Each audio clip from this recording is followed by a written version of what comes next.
When people ask like, how are things going? How's the business? How are you? Like, you know, your first thing is to be like, fine.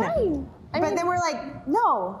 We're bad. Bad, things are bad. Lauren and Rachel run the flower design company Sweet Root Village in Alexandria, Virginia. At the beginning of 2020, they were expecting their most successful year yet. It was our 10-year anniversary in business. We were at our highest booking level we had ever been for events, and literally within a week, it was gone. Then COVID-19 and stay-at-home orders canceled weddings across the country and crippled the wedding industry. Lauren and Rachel lost 80% of their business and had to furlough their staff, including themselves. We're like, congratulations to us, we made it 10 years.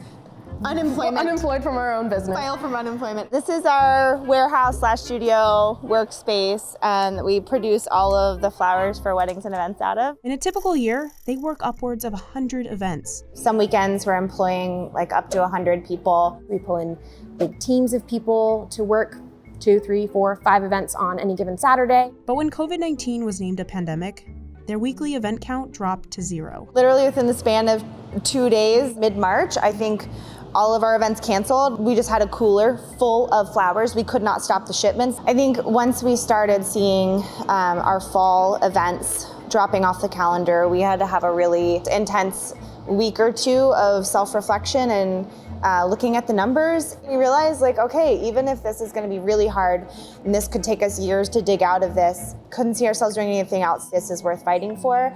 And knowing that we are supporting several families and livelihoods and salaries, we just had to put one foot in front of the other. What are some new ways we can come up with interesting revenue that still maybe feels like us? Remember that load of flowers they were stuck with?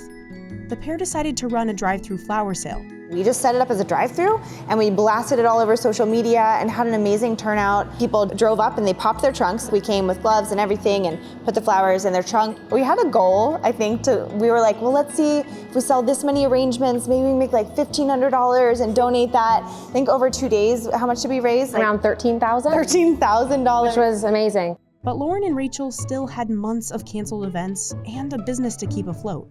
So next, they relaunched their online a la carte shop. Over here, I'm finishing up a centerpiece from our Simply Sweet Root collection, an order placed online to go out as a delivery, and these are all pre-made designs. That's what's fun about our a la carte shop is we're able to experiment, think outside of the box of our typical designs. But not everything they tried worked. The peony sale that we did over the summer, we had some sales, that was great, but not very much. We were like, maybe 50 people will buy a peony bundle. We had like 10. Most recently, they hosted a pop-up farmers market in Alexandria, complete with a flower installation. These are just all the flowers from our local farm. Here is our Food for Others installation, hoping that people will take pictures, share about Hunger Action Month, and fight to end world hunger. Today we actually chose just to do a plant sale.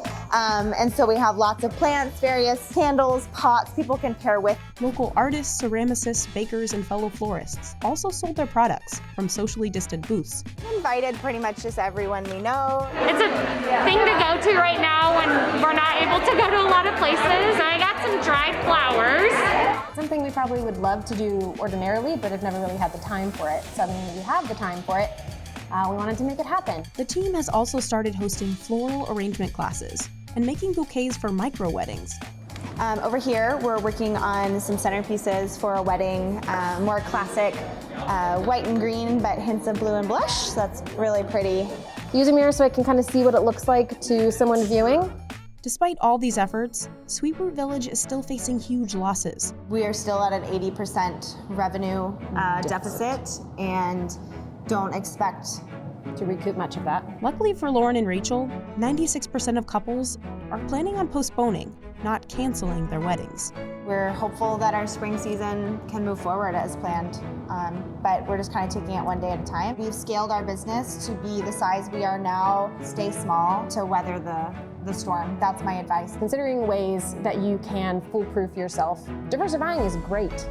Do it. I think it's also okay to allow yourself to know if this is a good time to change course. I think that if you want it and you want it to continue, you just gotta fight harder. It's promoting resilience. I think our team's gonna be stronger coming out of this. I think we're gonna be like, hey, we can get through 2020, we can get through anything, right?